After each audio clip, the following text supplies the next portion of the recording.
recitation times. That will be exactly during recitation class and in those classrooms.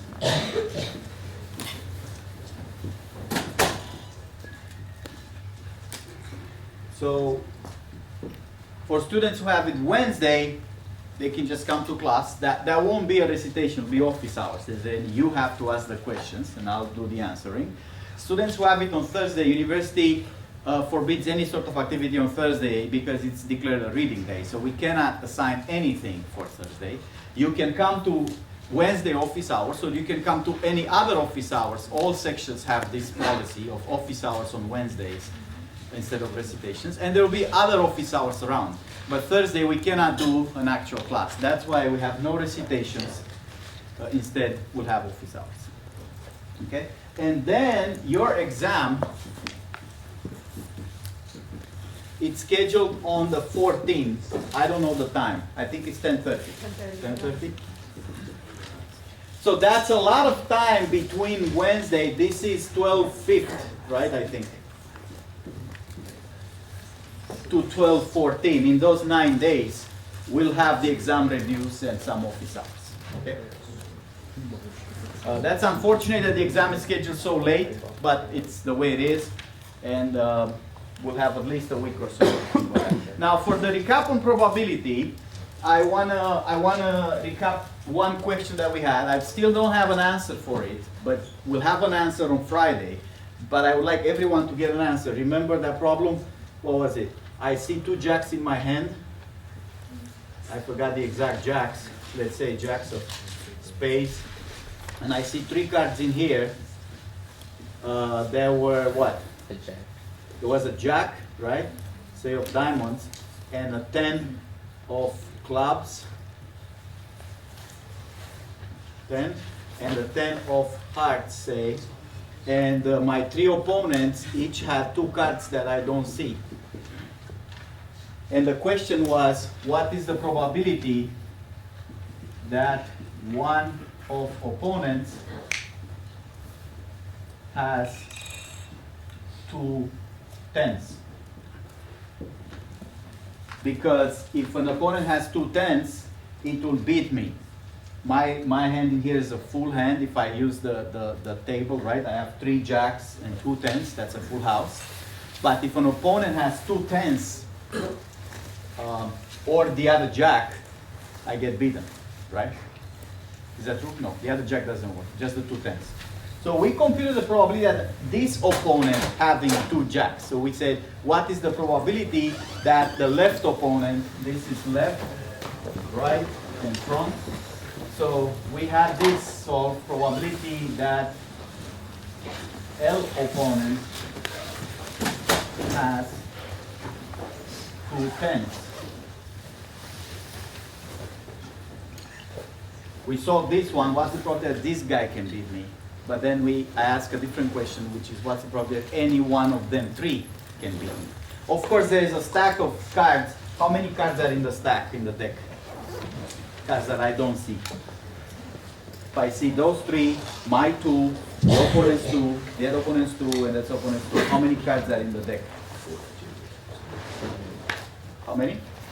So it's 8 plus 8, 11 out of 52. Wait, but don't you have to like burn it first? What? Like, don't you have to, like, when you play, you have to throw a card away before the first 3 come onto the table. We're not including that. So I want you guys to give me an answer to this question. I will have an answer on Friday, but I want to get into the practice of trying probabilities.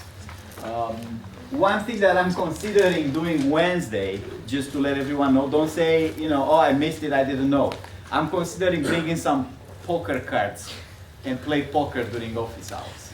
Wouldn't that be fun? No, seriously. That's what I'm planning to do. Because there's so many office hours, right? It's like 3 hours for office hours. Let's get together. I'll bring the cards and I have the poker thingies.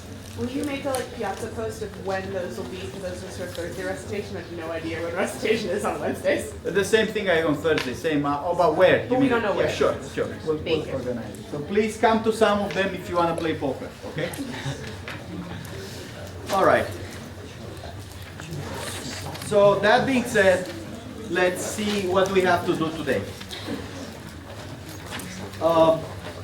Still on the recap mode here.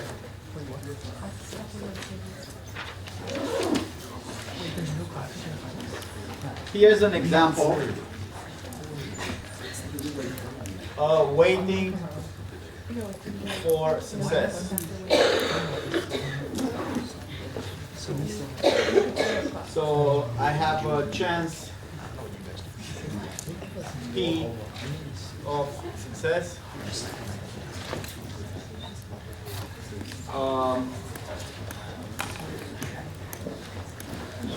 How many trials, each trial? How many trials on average until success?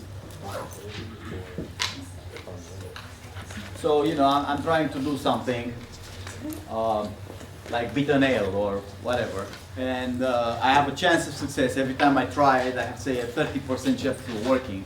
How many trials I have to do until, on average, I get it done? Or how many times I have to wait doing it, right? Let me put here another problem here that's a little bit more complicated.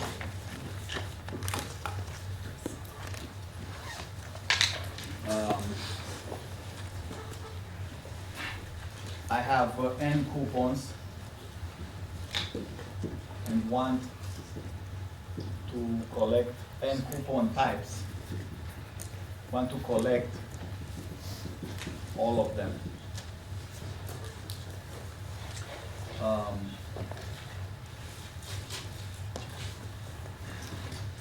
So now,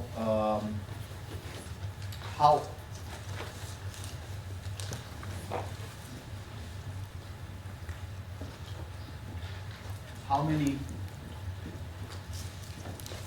coupons I have to collect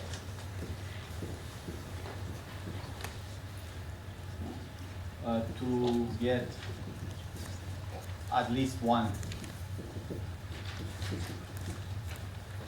of each type?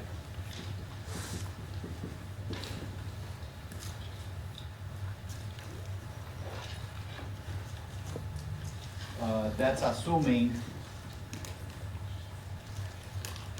every coupon collected is random type, uniform random type.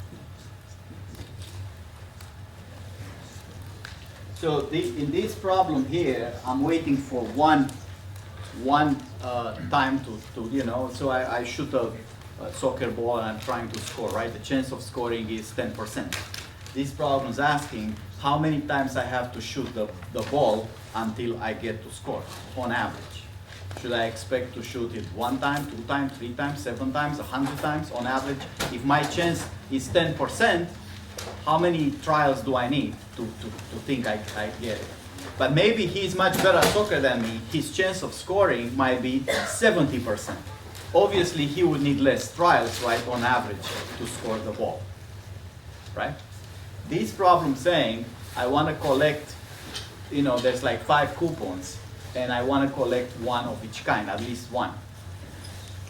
Of course, the first coupon I collect, it's going to be a new coupon, right? But then the second one might not be a new coupon, might be one like the same one I got the first time. And then once I got 3 coupons out of the 5, once I collect a new coupon, it could be one of those 3 that doesn't help me, right? Because I want to collect one of each type. So every time I get one of the ones I already have, that's not helping at all, right? So how many coupons on average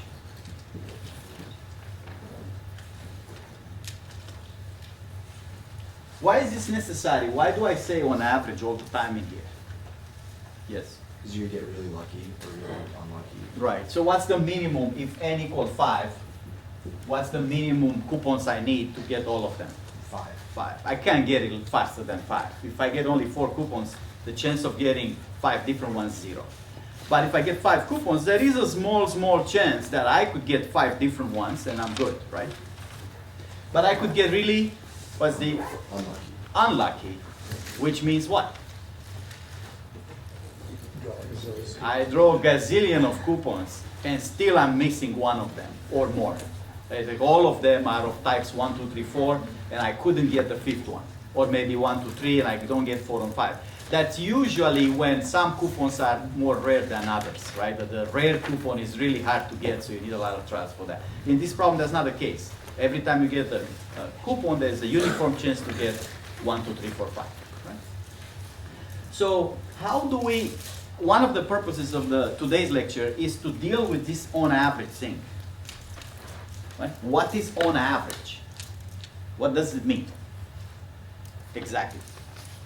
Like if I say my average number of trials for this problem has to be, I don't know, 10. On average, if I do 10 trials, about at the 10th trial is when I get all my 5 coupons, right? Everybody can see that the average is not 5 in here, right? 5 is really lucky to get 5 different coupons in 5 trials. You gotta be lucky, right? But everybody can see that average is also less than 1 million, right? If I get 1 million coupons, chances are that I'm getting all 5 of them.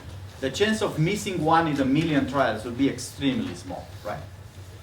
Hands up, who's with me? Good. So that number, at which point I'm getting the 5th coupon, the last one that I'm missing, what does average mean? In plain English. Not with formulas, not with math. In plain English, what does on average mean here? Yes? It's how many you expect to, What? it's like what you can expect to happen. I don't know the word expect yet. I'm going to know it in a little bit. But I want a common sense definition that my grandma will understand. She knows nothing about statistics or random variables. You did this over and over. Right. Suppose I do this today. That's what you mean. And I count at which trial I get my 5th coupon, my 5th coupon type. I get 7 trials, right? I do this again tomorrow. It turns out it takes 11 trials tomorrow.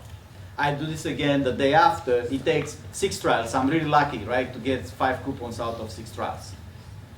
And I do this every day for like 1,000 days. And I average the trials, right? So what does on average mean? Do this whole experiment every day. And each day, day 1, day 2, up to day 1,000. This is the trials required to get all coupons. So I may have 11, 6, maybe this is really lucky, 5, 12, 9, so on and so forth. Averaging those,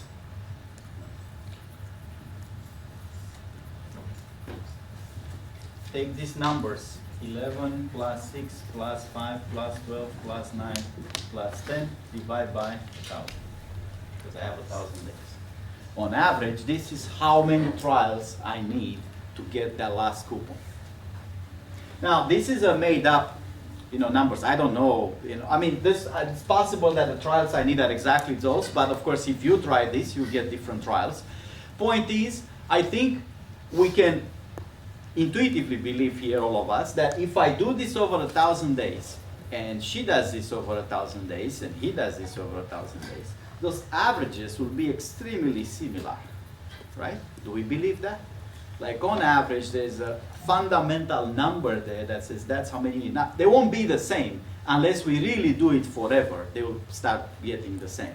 But over 1,000 days, my average might be, 7.6 and 7.62. there is a magic number there that's the actual theoretical average, and if you do it enough time, you get close to it.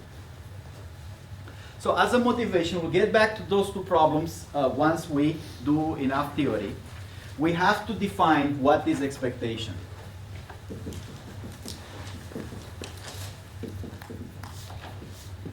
Expectation is the same as mean, and is the same as average. And it's of a random variable. Say x. And we call it E of x. X have to have numerical values.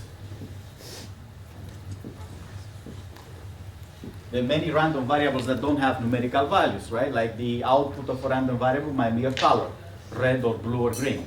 I cannot average colors. I have to average something that has numbers. So back to my first thing with probabilities, when I have a space, right? I have this is space S, space of outcomes. There was some outcomes in here. Each outcome is a W. So W is an outcome, belongs to the space S. The random variable is over an outcome,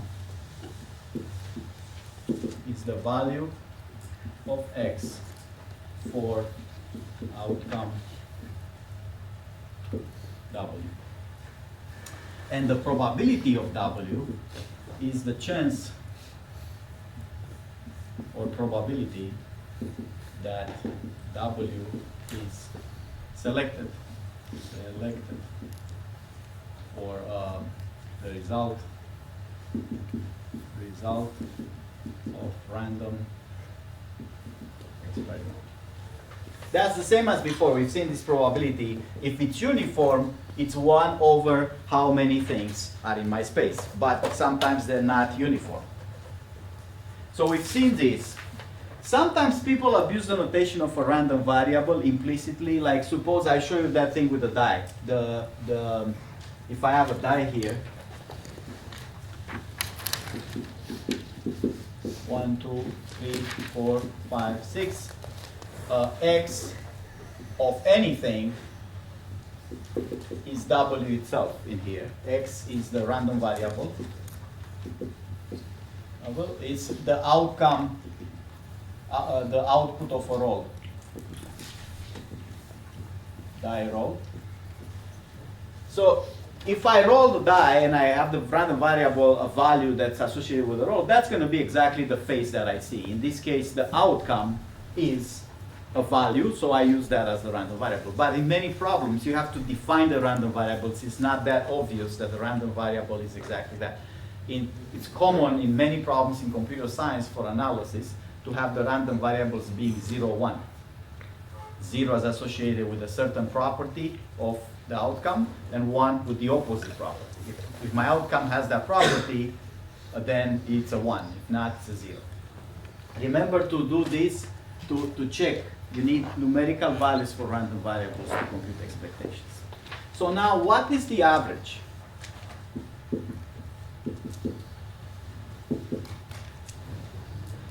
It's a weighted average. Weighted by probability average. So that's going to be the sum over all the possible outcomes, the value times the probability. So this is value, this is probability.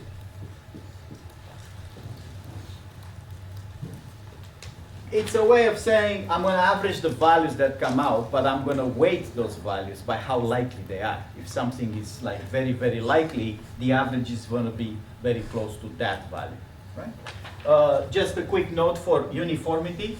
In the uniform, if X is uniform, then the expectation is, of course, the same formula. X of W times the probability is 1 over the size of the space. right? If in a uniform variable, every probability of the outcome is 1 over the how many things are there. So this is going to be the sum over x of w divided by the sum of s, which is just the arithmetic mean. So if the x is distributed uniformly, I just check all the outcomes, I divide by how many they are, I sum them up, divide by how many they are. That's exactly the arithmetic mean, right? That's what happens, say, with grading, right? If you look at every single problem or every single homework, it has the same weight, then your score will be sum up the totals, divide by how many homeworks there are. Now, if things are weighted differently, say some homework is worth 40% of the grade, but the exam is 50%, and some other thing is worth 10%, your actual grade would be a weighted outcome, right? You have to weight the homework score or the exam scores with how much weight it has for the final grade. I'm sure you know this because you've done it already. I'm sure there's people here running their estimation for the grades already, you know, like assuming I get 100% in the final exam, you know, I'm gonna get, that's not gonna happen. but people are running those running averages just to see what's going on, right? Make sure you weigh them. Okay? Same thing in here. Something is like in a roll, we assume a fair die, right, roll. What's the expectation of a die? If x is uniform, so a fair die, it has the expectation of what? It's going to be 1 plus 2 plus 3 plus 6 divided by 6, right? How much is that? 3.5. It's a fair die. The expected roll value is 3.5. So I wanna play with these expectations a little bit in here. I'm gonna get back to this problem. What happens if I say roll 2 die? I think we did this problem already. 6-sided die, the dice. And take x, the sum of the faces, the rolls. What is E of x?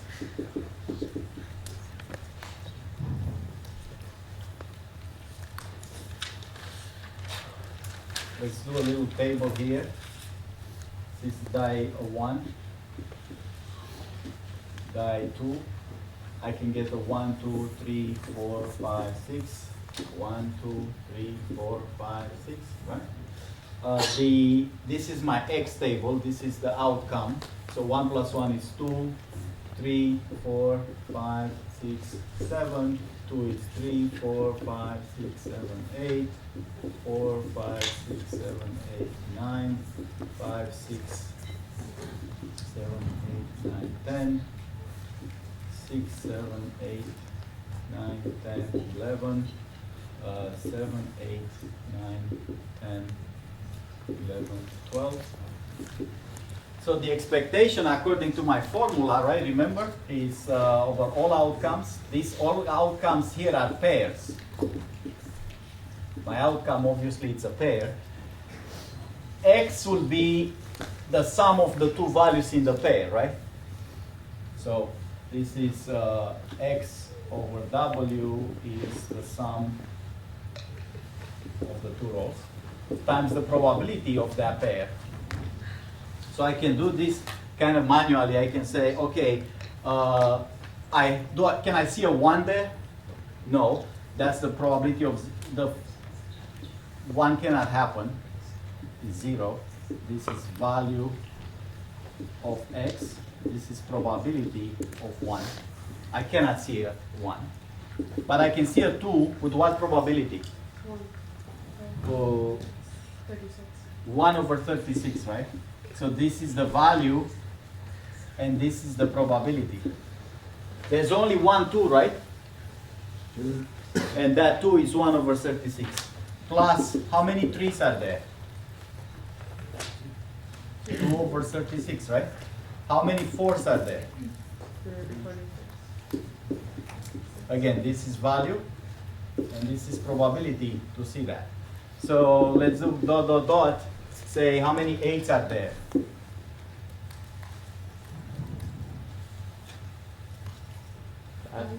5 over 36, plus 9s are 4 over 36, plus 10s are 3 over 36, 2 over 36, plus 12 is 1 over 36. How much is this thing? That's the expectation, right? It's saying, what are the values that I can get? Each value, my random variable, you take the two faces that you see and you sum them up, right? Everybody's on the same page with me here. And then I have to see, this is not a uniform distribution for the pairs. You can see that some things are 1 over 36, but other values are 3 or 4 or 5 over 36, right? So according to my formula, I have to weight each value to the probability of seeing that value. So can anybody run this sum and tell me the answer? 36 is a common denominator here, right? We can divide at the end by 36. We get 2 plus 6 plus 7. Maybe we should write all of that. I'm waiting for somebody to produce the answer. And while somebody produces that answer, there's a dot, dot, dot that I'm missing here. There's a 5, 6, and 7. Let's write it down. Make it easier. 5 is times what? 4 times 36. 6 is times. How many 6s are there? 5 over 36, and 7 is 6 over 36. So if you run this average, you do 2 times 1 plus 3 times 2 plus 4 times 3 plus 5 times 4, blah, blah, blah, and at the end you divide by 36. 7. Got 7? All right. Now, If the dice rolls are independent, and we know that expectation for those independent rolls, 3.5 plus 3.5 is 7. so here's what he's saying. Instead of defining that random variable x this way, what he's saying, I want to define two different random variables. Y of a pair is the face of first die value. In other words, if this is if a pair W is x comma y, two values, the first value, second value, it's saying let's say y and z. This is the value y, the first face. Because I roll 2 die, here's my first die, how much do I get? Second die, how much do I get? And z of the same pair is the face of face value of second die.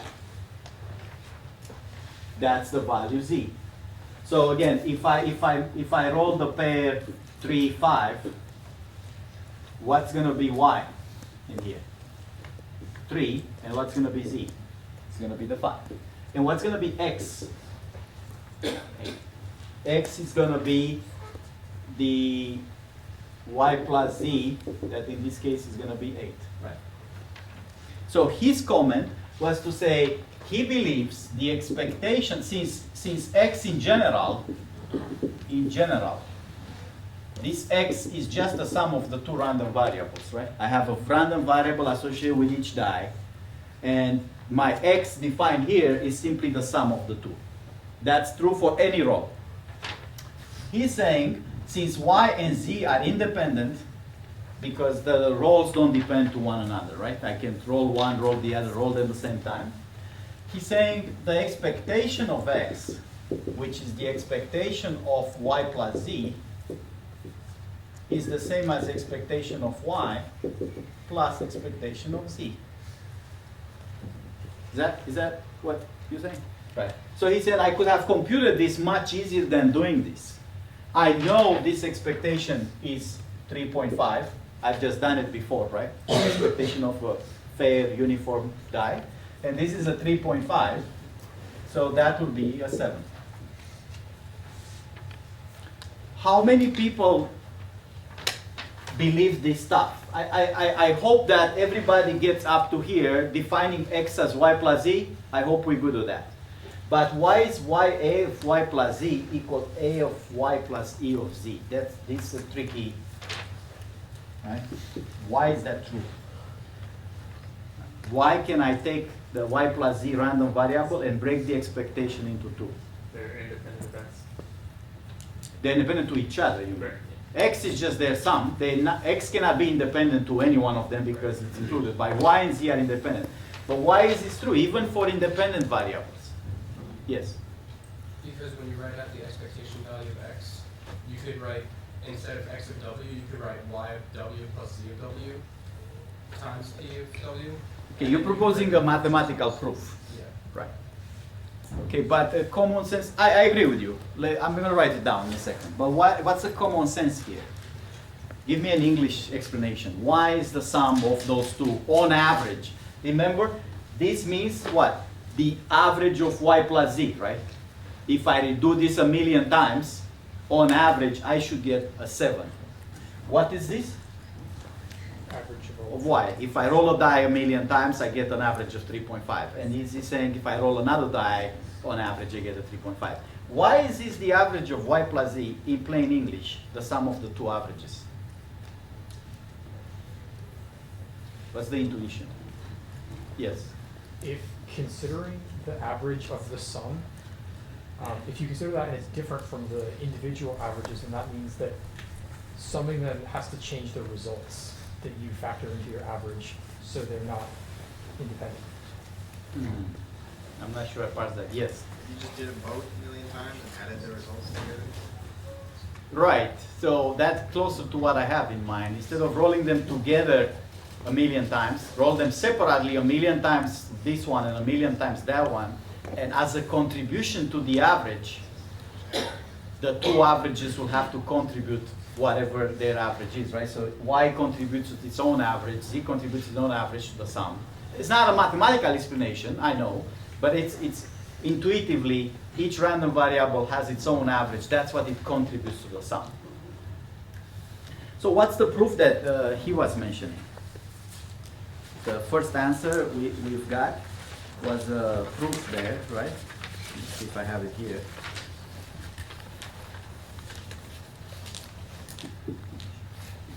Proof. Expectation of y plus z is the sum, by definition, over all outcomes of y of, let's say, y plus z of w, that's the outcome. That is the sum of y of w plus z of w times the probability of w. W is a pair here.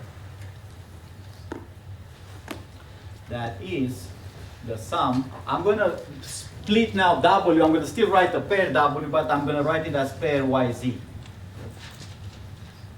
So I get y of yz, these are values, plus z of yz of probability of yz. I break the sum into two parts now. Over all yz, y of y is y times the probability of yz plus the sum over all pairs, again, of z times probability of yz.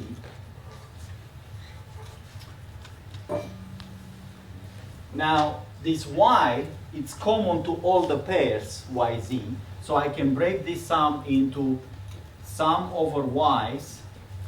Y gets a common factor, and this is the part that you guys are going to have to settle at home. So this sum in here, what I did, I break the sum over all pairs into the sum of y's and then sum of z's. Because I get all pairs by looking at Cartesian products, every y with every z. And I do common factor of y's across all z's because z doesn't change the y. The other sum is over all z's. Z is a common factor, probability of sum here over all y's, probability of y z's. And then, how much is this? This interior sum here. Sum over all z's of probability yz. This is something that we're going to need for something else too. So how much is sum over all z's of probability? Y is fixed here. I look at two roles or two events, and I'm saying fix one outcome, I get an A in this class. And sum over all the possibilities of the other event of the probability, this is the end probability, right? Both of them to happen. How much is this? Yes. Probability of y. This is probability of y. This is a fundamental thing that you're going to need if you do anything with statistics or data science. It's called marginalization.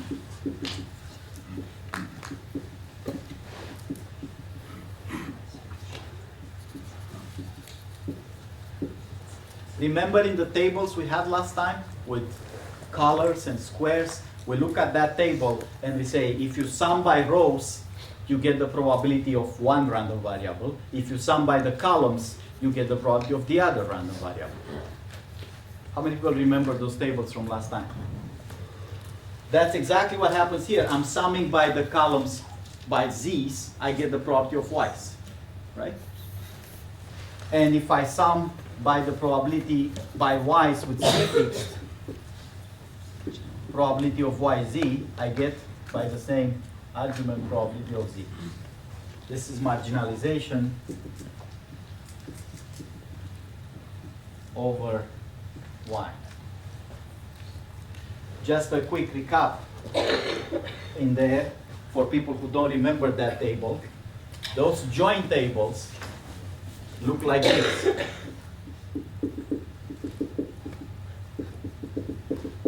I won't do a specific one with qualis, but what I had the y1, y2, y3 here, and I had the z1, z2, z3, z4 possible values. And what I had inside for itself, this was the probability of that y2 and z2, right? Remember those tables? We did two of them last time. One was with, I don't know, colors and shapes, and the other one was some other table. I told you if I sum up by rows, each row, I get the probability of y1, probability of y2, probability of y3, if I sum it this way. And if I sum it by the columns, I get probability of z1, probability of z2, probability of z3, probability of z4. So that's what's written here. If you pick one z2, for example, and you sum up this column for all possible y's, you get the probability of z2. And if you pick a y, say y3, and you sum up the probabilities for all z's, you get the probability of y3. That's what's written here. So now that I know that, I apply this in here, and how much is this then? This is going to be sum over all y's of y times probability of y, plus the other sum is going to be sum over all z's, z's times the probability of z. We just said by summing over all y for a fixed z, we get the probability of z. How much is this? This is expected value of big Y, that's a random variable, and this is the expected value of big Z. That's what I tried to prove, right? All right, hands up who's with me. I'm gonna recap it anyway. I started with Y plus Z, that's my random variable. It's a sum of two random variables. I like to say this is E of X.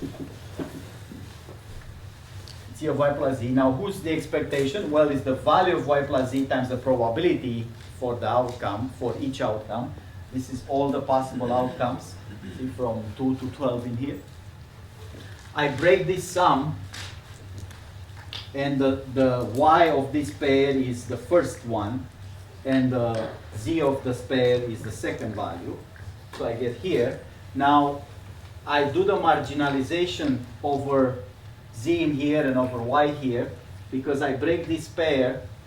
That's another thing that you should know, not related to this course, you should know from high school. A sum over all possible pairs of some function f of xy, I could do it sum over x, sum over y of fxy, right? If I want to sum all the pairs, I could pick the first value of the pair and then run over all the other values of the pair, and I get all possible pairs this way. That's what happened here. This sum over all yz's became sum of y. Y, it's a common factor, and then I get the sum of z's. Same thing happened here the other way. And so my proof works out. Now, what do we notice here? You guys were saying this is true if they're independent. Did I use the independence anywhere? Is there anywhere in this proof where I use the fact that y and z, I agree they're independent, the two roles are independent, but is this proof requiring independence anywhere? Is there any step where it says because they're independent, this works out? In other words, say pick an equality, if they wouldn't be independent, this wouldn't work. Is there any point where that independence comes into play?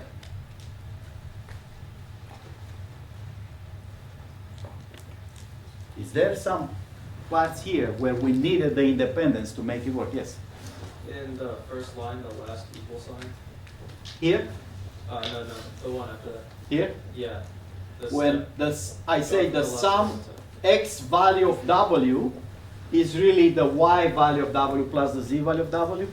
I mean, is that not true for dependent variables? That the sum, if I define a random variable as a sum of two random variables, this value isn't just the sum of the two, even if the two random variables are dependent?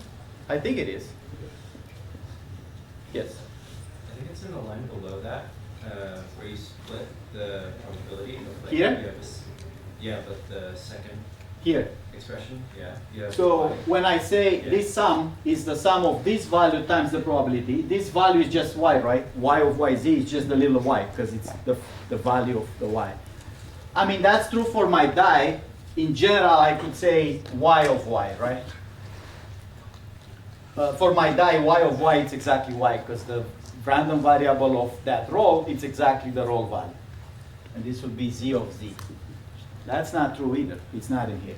No, I think the issue is the order that you're writing the probabilities in of y, comma, z, and it's the same on the other side, y, comma, z. You think this times that, like I can break this sum into two different sums? Because if they're dependent variables, then the order of the events matter, and then it's probability of y, z is Yeah, but about the same. without going to the intuition, mathematically speaking, this is a sum of numbers, right?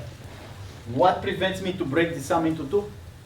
Like say this is the sum of this times that plus this times that. It's gotta be true, right? I mean, independent of whatever events or something. Anybody else?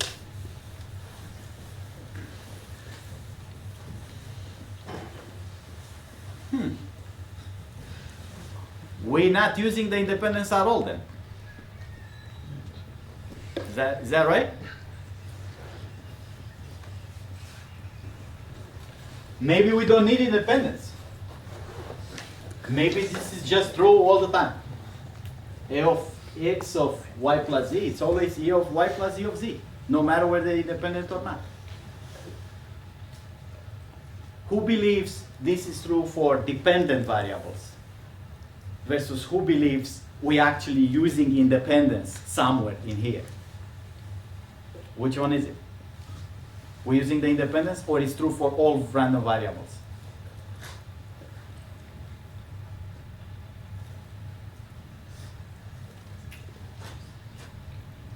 Let me clear out the, yes? I was gonna say, is it for the marginalization of z, or like? This, you're saying this will happen only if y and z are independent? I think it happens all the time because y is fixed in here. So y is not a non-deterministic value anymore. In this case, y is a deterministic value of a random variable. It's a particular value, and only z runs. Yes? So you have the sum of y y times the marginalization of y and z. Here? Yeah, you can, the fact that you can sum over all values of y into z without the set of z changing means that they're independent. No. Oh, that's fine. I can sum, that's what he said. I can sum over all z's for a fixed y, right? Fixed y means I get a b plus in this class. That's the outcome of that random variable. And z is all the parties I've been on, right? B plus is fixed. Z is the which parties I choose to go. That's a random variable, right? I still get the probability of getting the B plus in the end. Let me help you out, guys, but this is something that you should settle very well because it's going to have impact not in this class that much, but to a lot of other classes. This is true all the time. It does not require independence.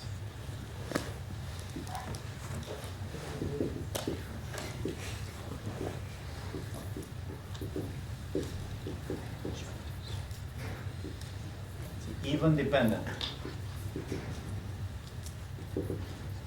And the proof is exactly this. This proof never uses the fact that y and z are independent, which is true in this problem, but in many other problems they are not independent, they are dependent. Yes? So you can only really calculate the expected value, if they're dependent, you can only really calculate the expected value of like y or the expected value of z if you have a fixed, if you have the other one fixed. Right? No. This is true. The sum of the two dependent variables, you can do it separately. But what I'm saying is, how would you calculate the expected value of y? You do it for the one and for the other. So like in a die, I do the first die separately 3.5, the second die 3.5. Even if they are dependent, I still sum them up and I get the correct answer. But how would you get the first one by itself if they're dependent? Just, I have to find a way. So one is the grade I'm gonna get, the other one is the parties I'm gonna go. Yeah. Obviously those are dependent, the more parties I go, the less my grade is gonna drop, right? But if I can calculate somehow the probability of getting a B plus, or A minus or whatever, and the probability of going to parties, I could do this separately. If we're talking about the sum, Yeah. not other things. I'm not claiming this works for any operation, I'm only claiming about the sum, right? So, okay, take a different example. I get 3 courses, right? And I want to sum up the grades, the numerical grades. I get a 90% and a 60% and a 70%. You could say those are obviously dependent. If you do well in the first course, it's the second one, 2800, is going to depend on how well you did on that one. So they are dependent variables. But the sum can be computed as the expectation, how much on average I get on the first course, plus how much on average I get on the second course, plus how much on average I get on the third course. The proof is right here. You just need to swallow it somehow. Many people have issues with this proof, I see. That's actually for any number of variables true. So expectation of x plus y plus z plus t for random variables is the expectation of x plus expectation of y plus expectation of z plus expectation of t, no matter if they're dependent or not.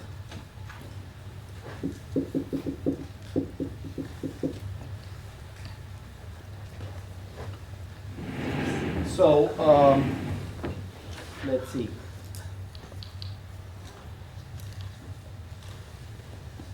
Here's another example. Actually, let's go back to these ones. These two in here. How do I do those? Problem 1 and problem 2.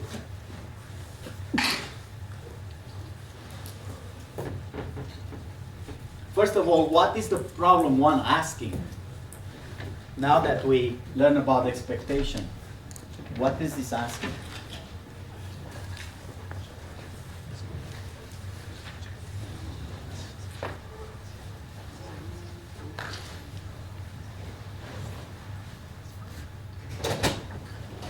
Who should be in this problem my random variable x? Yes. It's like either a success or a failure. So That's a well-defined random variable, but not the one I need here. What random variable I need here? Yes. The number of trials until success.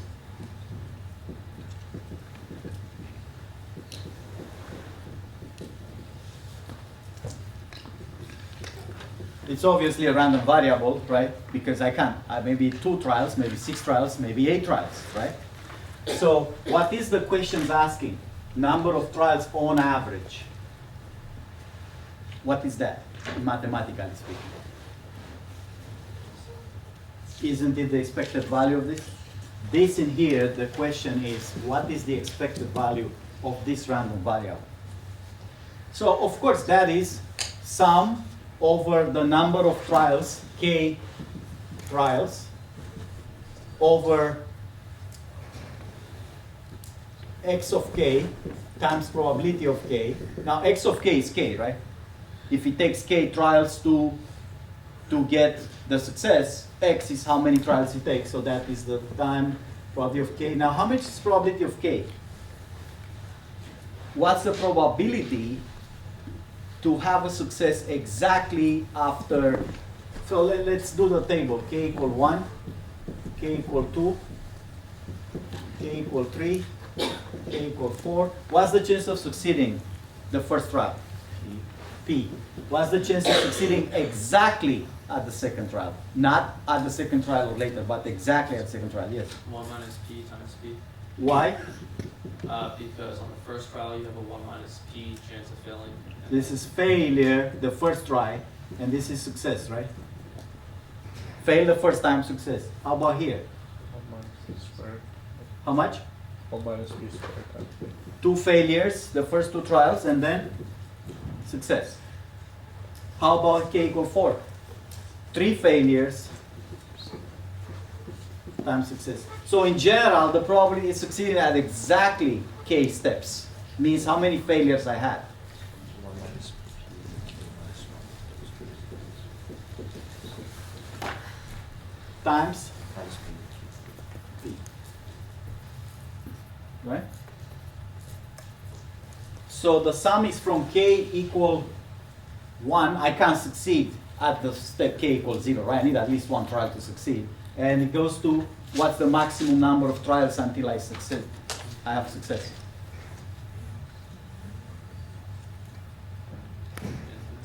Infinite. There is a chance that, a very small chance that I'm never gonna succeed, right? But that chance to actually succeed. So how much is this? This is an exercise for you.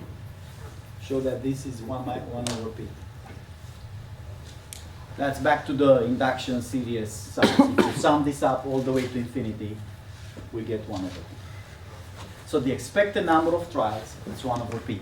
Back to reality, if p is chance of success 1 in 100, I'm a bad soccer player, every time I shoot a ball, there's only 1 in 100 chance that I'm going to score.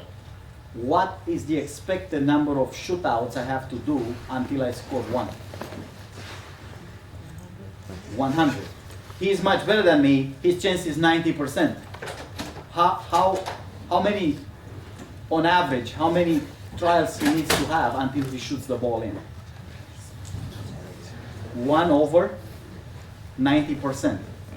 So how much is that? If P is 90%, then this 1 over P will be 1 over 90%, right? Which is like 1.111, something like this. Well, it makes sense.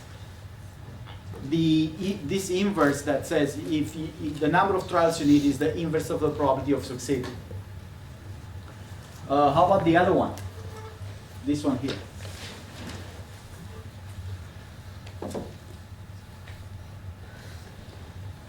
How do we work this out?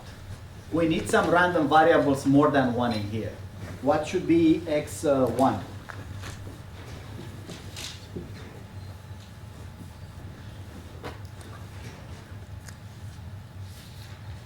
Number of coupons you need to find. Number of coupons needed to what? So get off. To get the first unique or new, I should say new coupon. new type. Right? Well, that's not really a random variable. How many trials I need to get my first coupon that I haven't seen before? One. That's a random variable that it's not random because the chance, the only value it has with 100% probability is 1. I know the first coupon will be new. Who's x2? The number of coupons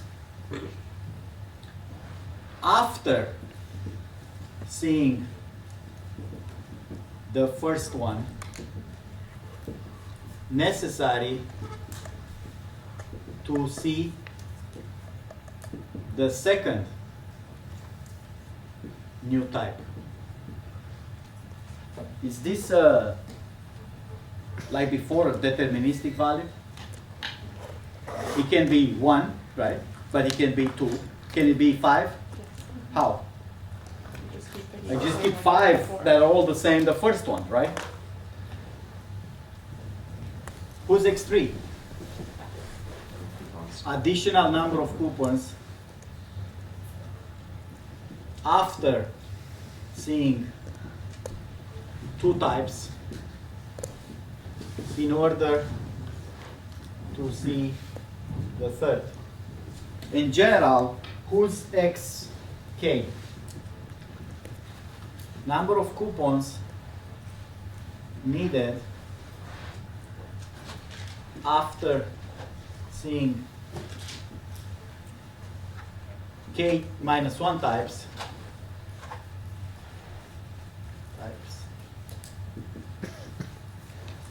to see the k type, new type. So I have this random variable. Here's what I'm going to say. I say the expected value that's needed, how many coupons I have to collect on average. Who is that? In terms of my random variables, what am I asking?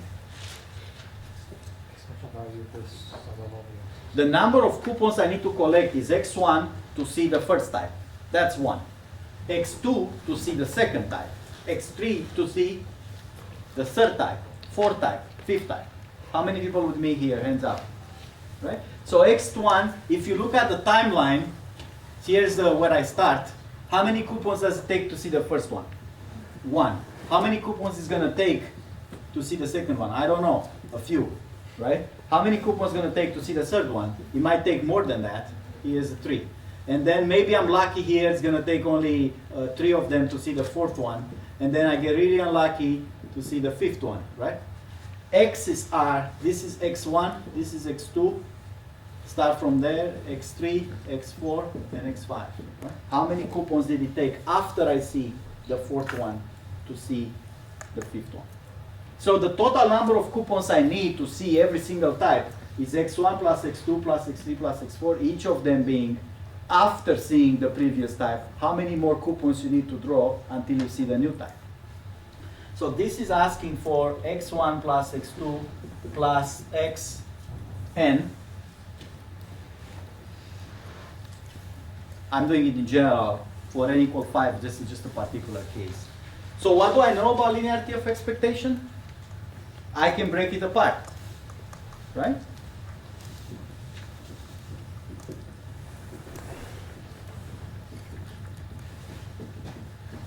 Okay, so how much is E of x1?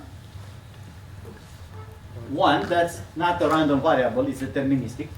On expectation, how about x2? How many trials I need?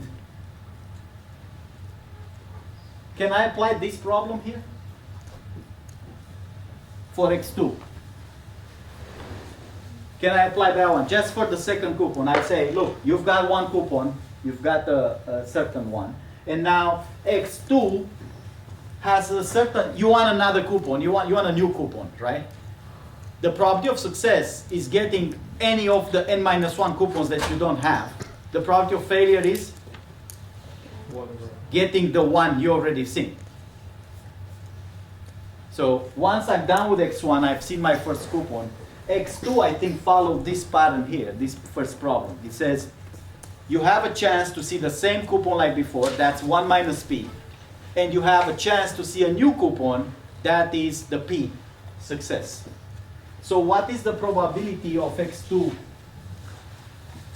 Probability of the second type is what? N minus 1 over n. Where is that coming from? There's n coupon types, and every time I pick one, you've already seen one type, so n minus 1 of them are good, and one is bad. So expected value, according to this problem, what's going to be the expected value of x2? If I'm to apply this whole reasoning for that probability. N over n minus 1. Correct. So that is n over n minus 1. How about the other one? Here, what's happening with x3? Is x3 following that pattern there? The chance of success for x3 is what? Success is n minus 3 over, or minus 2, right? Yep. N minus 2 over n, and failure is 2 over n, because I already have two coupons, any one of those two types. Any coupon is random, right? So 2 out of n are failure, the other minus 2 are success. So now, applying the first problem, what is the expected value of x3? Whatever N over n minus 2. Okay, how about the last one? n. The last one, what's up with the xn? What's the success for xn? I'm done, I have n minus 1 coupons, and I'm shooting for the last one. What's the chance of failure? Every time I pick a new coupon, what's the chance of being one of the n minus 1 I've already seen? N minus 1 over n. What's the chance of success? So the expected value would be?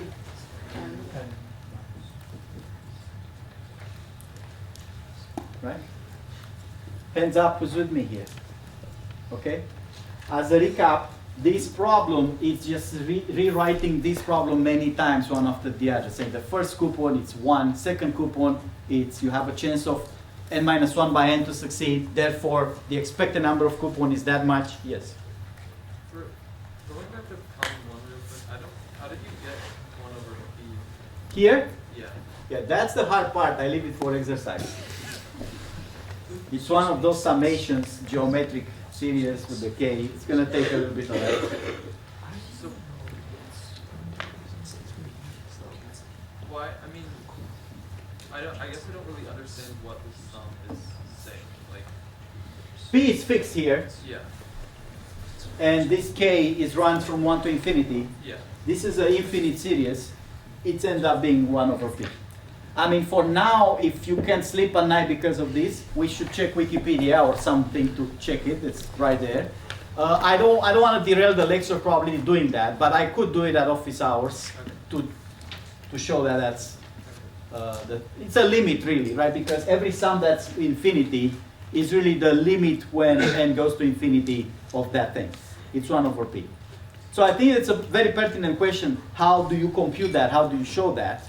But it's not related to probabilities. Just this is one of the serious questions that we have to go 4 weeks back to get, okay, how do you compute that series? Right? It's not as easy as this k that runs around. That's why he's saying it's not trivial. It's not just 1 over p at k minus 1 times p, a simple geometric sum. P would be a common factor here, so I don't have to worry about it. This in here, if I just sum up 1 over p at k minus 1, that would be a geometric progression, right? But I have this case, k1, k2, k3. I can't just sum a geometric progression. So you're going to figure out how to do that. One way to do it, if you know the calculus, is to consider 1 over p at k, take the differential, k jumps in front of the thing, and now I have a differential of sum of terms, and I can play with calculus in there. Again, I don't want to do it in class. You can see if you can solve this at home. It's not that hard. All right. So now we've done this.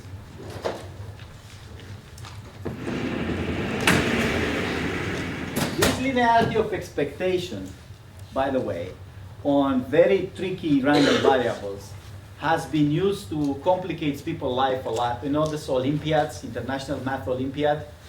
Quite a few problems there can be solved immediately by this.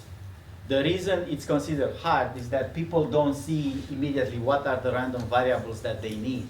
So sometimes the problem is really masked away to what's the random variables I need to sum to my answer, like in here. The first one is how many coupons I need to get the first one. Second is how many coupons after I see the first type to get the second coupon, so on and so forth. If you sum those up, that's my answer. Now, because expectation is linear, no matter what the variables are, it's much easier to compute those separately than together. So this you gotta be careful. A lot of problems can be very easy once you define 2 random variables or 3 random variables, and the answer is the sum of these random variables. Every time you can put it that way, computing the expectation of individual random variables, it's much easier than any other solution type. Like, for example, remember we had to do all that big sum in here to get a 7, but it's so much easier to say the first die has an average 3.5. What happens if I roll 4 dice and I sum up their faces? 14. What do you think I'm going to get? 14. 14, right? What happens if I roll 4 dice, I sum those 3 faces, and I subtract this other face? So I get 4 dice, roll all of them. The first 3, I sum them up. I look at the 4th value, subtract it from those 3. What do you think I'm going to get? 7. I get 3.5 plus 3.5 plus 3.5 on average, minus the one I subtract, which is 3.5, so I get a 7. Now imagine trying to do the table for 4 dice with all the possibilities you get when you sum up 3 faces and you subtract the last one. That will be a thing, right, to do during the exam. Every time you can write few random variables where the answer you're looking for is the sum of or the difference. Sum or difference doesn't matter in here. That's the way to go, because each one of them compute independently, just sum up the expectation values and you're done. I think you have one question in the current homework that requires an expectation calculation. It's not hard. Homework is due tomorrow. You can do it between now and then. I mean, it will take 10 minutes to do that question. How about the product? So I'm going to write somewhere in here. The sum works all the time. How about the product? Look at this proof in here. Is it true that the expected value of y times z is the expected value of y times the expected value of z?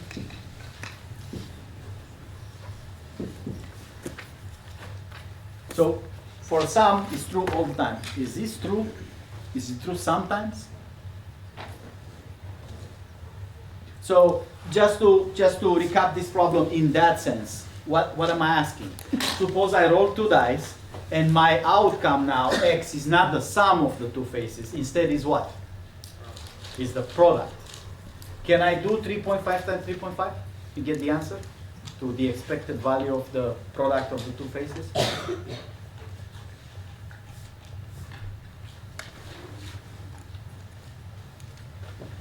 True if yz independent. I have a proof right here. So this is true all the time. The sum works. You don't have to worry about nothing. It always works. You only have to worry that they're numerical values. Remember, expectation only works if the values are numerical. You cannot average colors or brands or people's names. But you can average values associated with those outcomes. In here, this is true only if y and z are independent.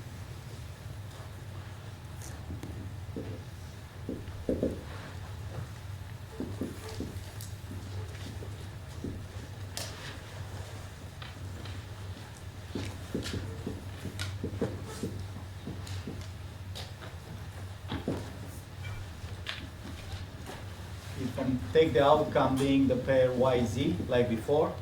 This is over all yz pairs. Y times z.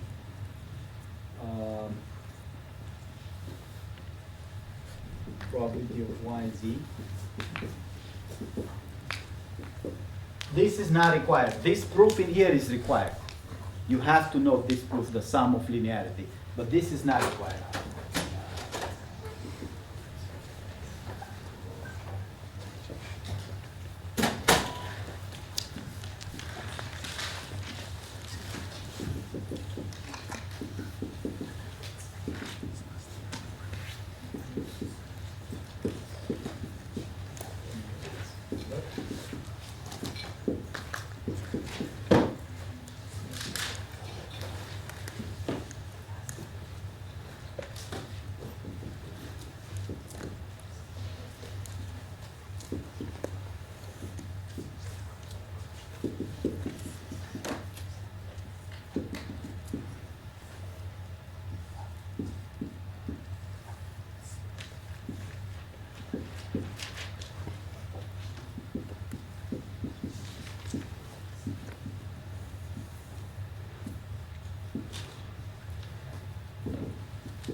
Right away.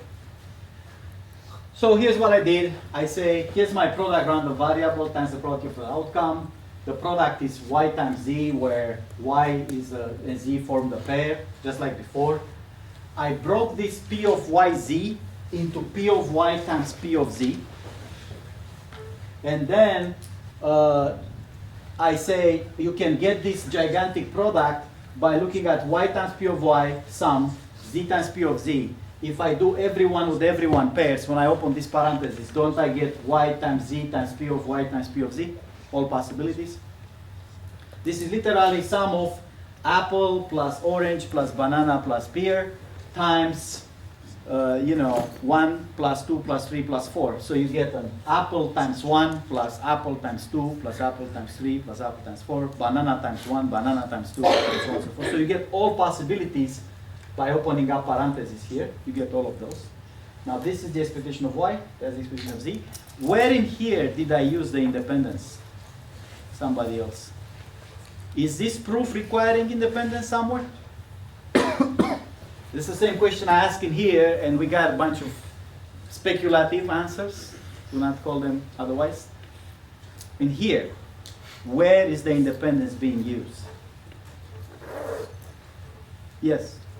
When you separate the two sums. Here? Yeah. Or here?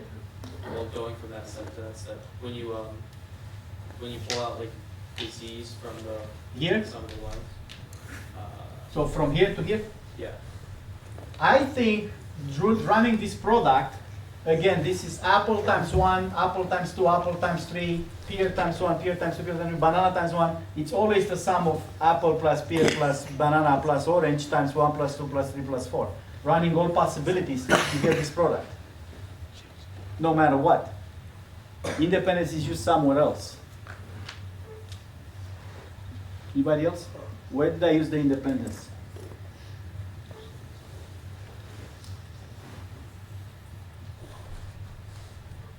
Okay. Probability of the joint event yz is equal to the probability of the product of the individuals. Remember we said this last time. For the probability of a joint to be the product of the two probabilities, that happens only when they're independent. P of yz, also written as, in general, P of yz, like that,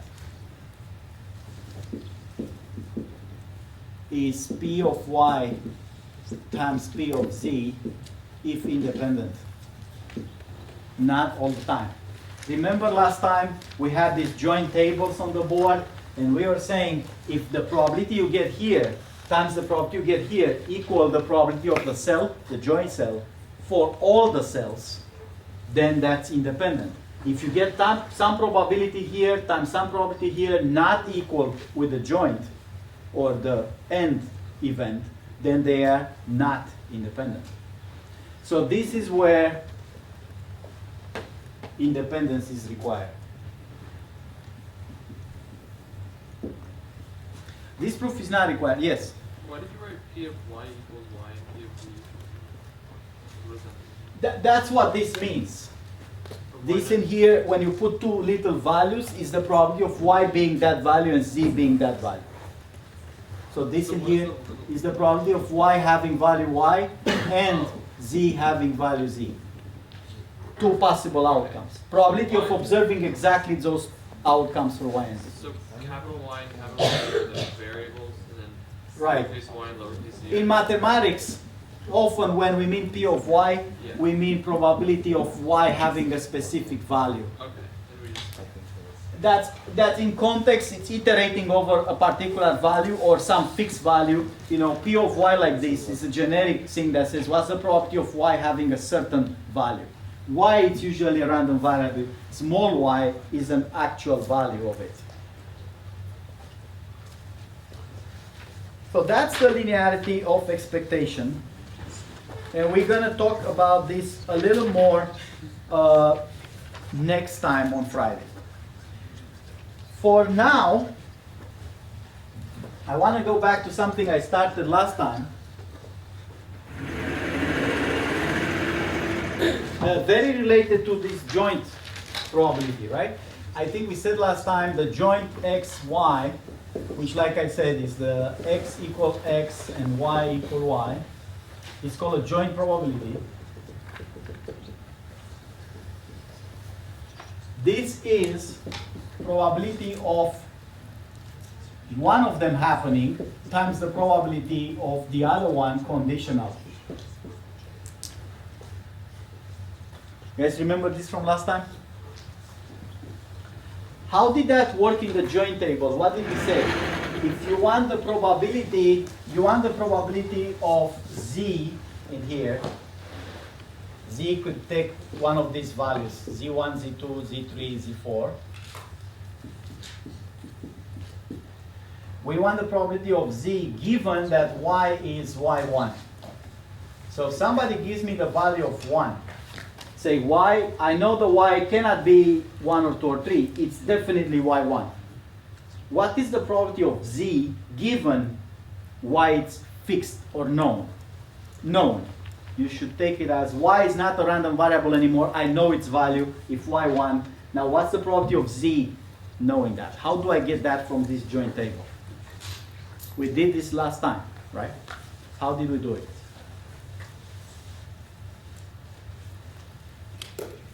I told you that putting a given here restricts the probability space. It's not the whole table available anymore because I know the value of y. So instead of looking at how many values are in this table here, how many joint values are 3y's times 4z's? 12. But if I tell you y is y1, now how many possible values in these tables are allowed? Which 4? The first row, right? Because this other stuff in here cannot happen. I already know y equal y1, so it's only in here. So how do I compute this probability z given y1, y equal y1? How do I get this distribution over z's? What's the probability of z1, z2, z3, and z4? Yes? It's the probability of z and y1 over the probability of y1. Right. Is the probability of whatever z and y1. That's from the table. That's whatever value is written, but divided by the probability of y1, which is where in here? The end of the first one. This. This is the sum of this stuff, right? That's how we did it. So it's a restricted, it's like in the probability, it's just restricted. It's, the possibilities are this cell, this cell, this cell, and this cell. And the chance of each one of them is that value divided by the sum of them, which is only the first row, because y is now y1. I don't have to worry about the rest of the table. So in here, if you want two things to happen, you actually want one of them to happen, and then conditional the other one. This is all the time. This is not talking about independence. That's true for any random variable. And I could have P of y times P of x given y. I could have it the other way, right? Because those two things end up being the same value, I can say probability of x times probability of y given x is probability of y times probability of x given y. And further, I can say probability of y given x is the probability of y times probability of x given y divided by probability of x. This is a very famous formula. Everybody knows the name of it? Yes. Base law. The proof is very simple, it's just in here. Because those two things generate the same probability, the joint, they have to be equal with each other, which means I can get a conditional based on the other conditional. So what happens in practice, y is the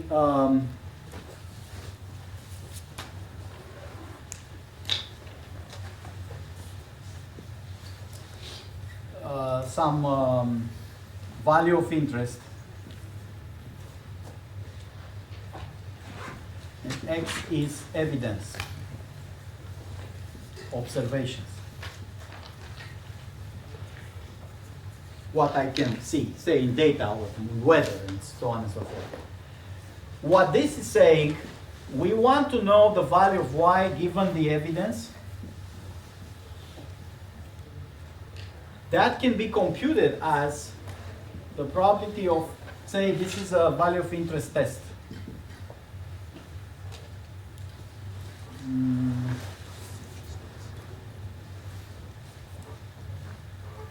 Value of interest property. We want the probability of the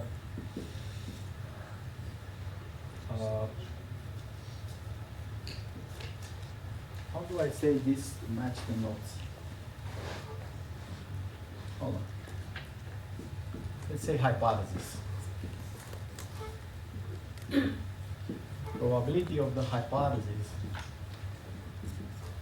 given the evidence according to this formula is the probability of evidence given the hypothesis times the probability of hypothesis divided by the probability of evidence.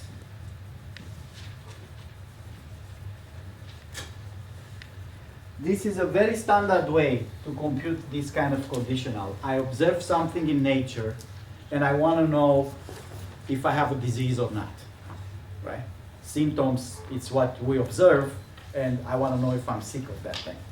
This probability, almost invariable, is computed as the other conditional, that's saying, if you were to have that disease, what is the probability to observe what you just seen, which is something we can compute just the way we did probabilities so far, times this is the probability of that hypothesis, the disease, to be true in general, and this is the probability of evidence to be observed in general. So let me give here an example.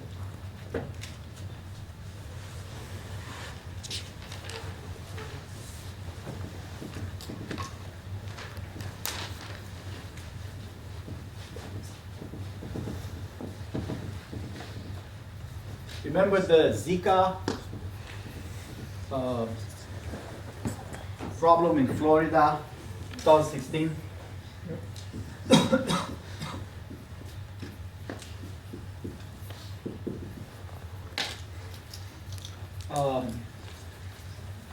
Probability of Zika infection is 10 to the minus 5, right? That's 1 over 10 to the 5.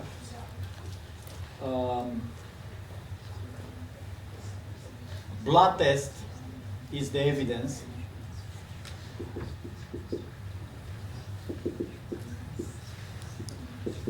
Probability, accuracy of the blood test is 99%. What I mean specifically is the probability for the test to be positive if somebody has the Zika infection is 0.99, and probability of test to be positive if somebody doesn't have Zika, I'm going to say not Zika, is 0.01. So the test is not perfect. When you do a blood test, it's not guaranteed to show you the result. That's true in all medicine. No test is 100% accurate. So Jimmy tests positive.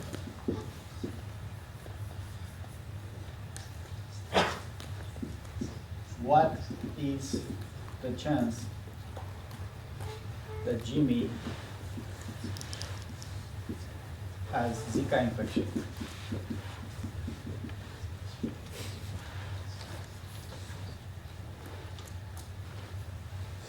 What do we want? This is asking what conditional? This question is asking for which conditional? There's two random variables, test being positive or negative, and Zika being infected or not for the person. What is this asking for? Yes? The probability that he has Zika given the test is positive.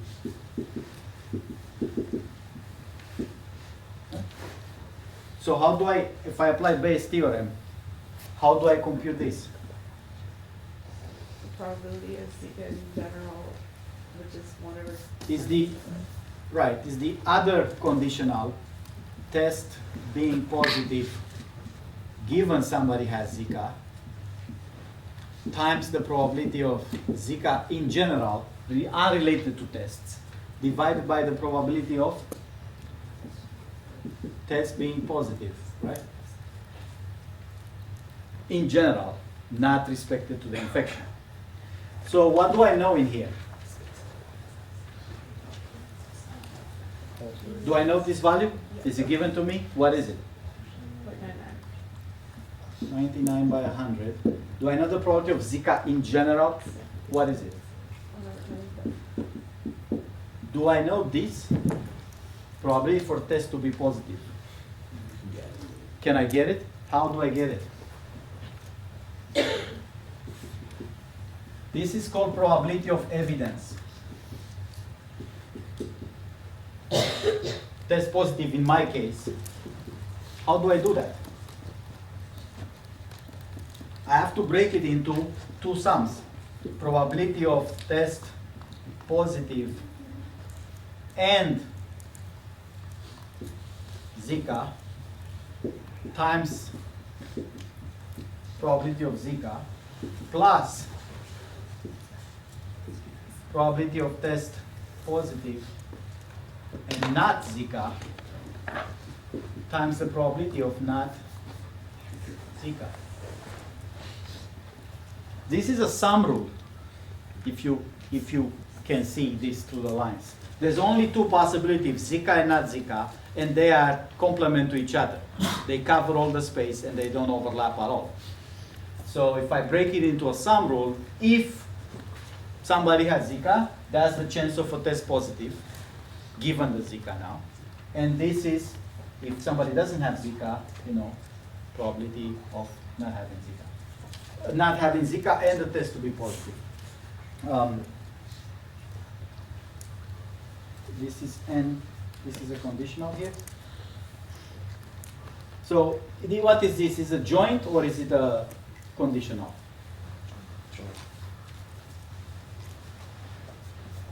So I say somebody can have Zika times test positive and Zika or test positive given Zika. Which one is it?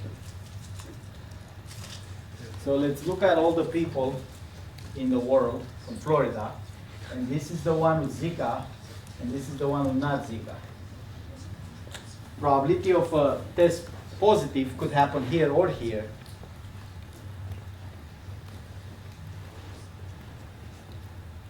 So what I want here is this to be the probability of test positive and Zika So this whole thing, I need it to be a conditional.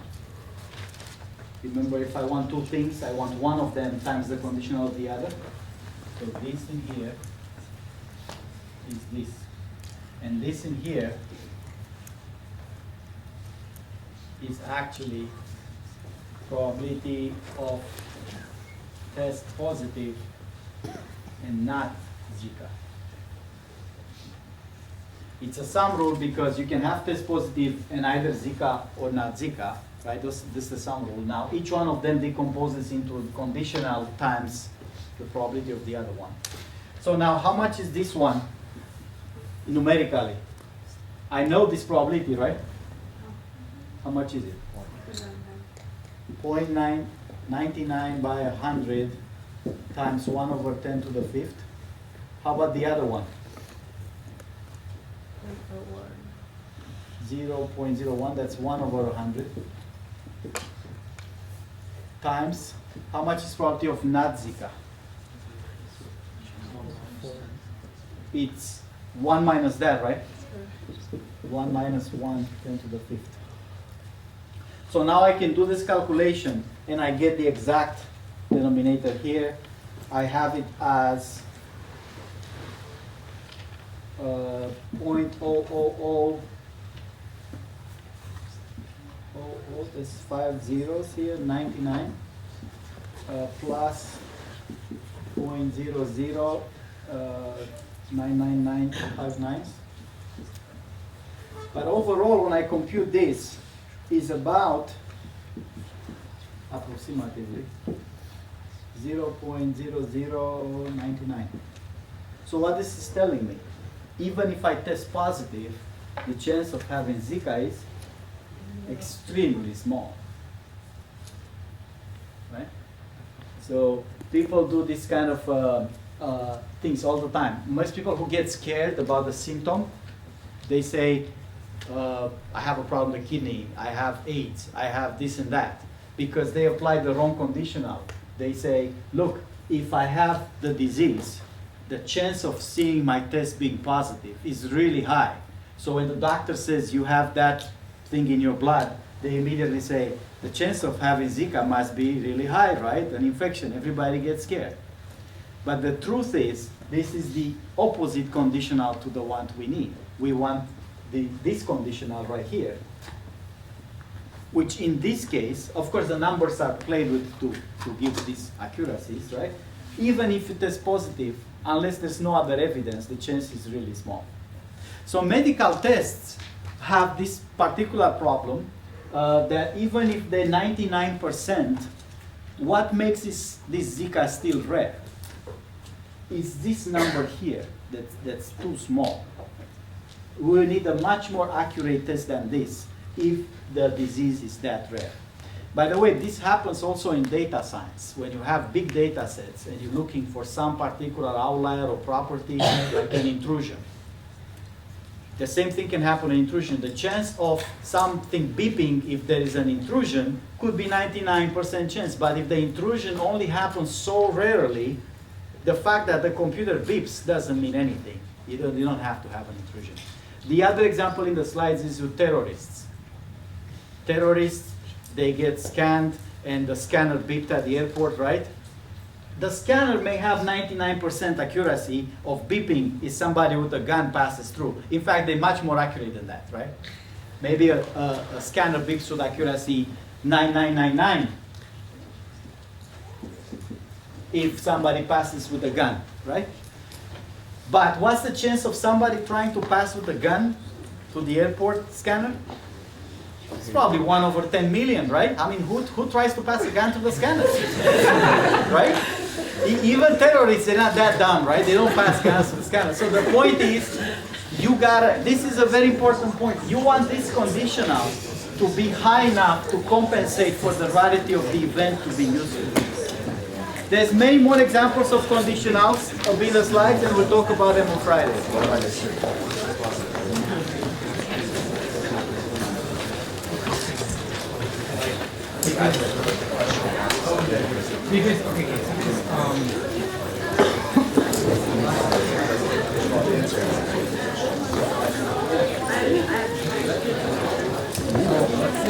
attendance sheet.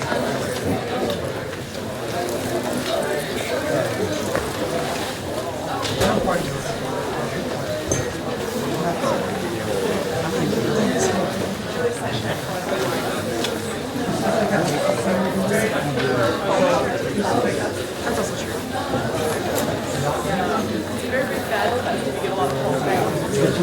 It's acceptable if you call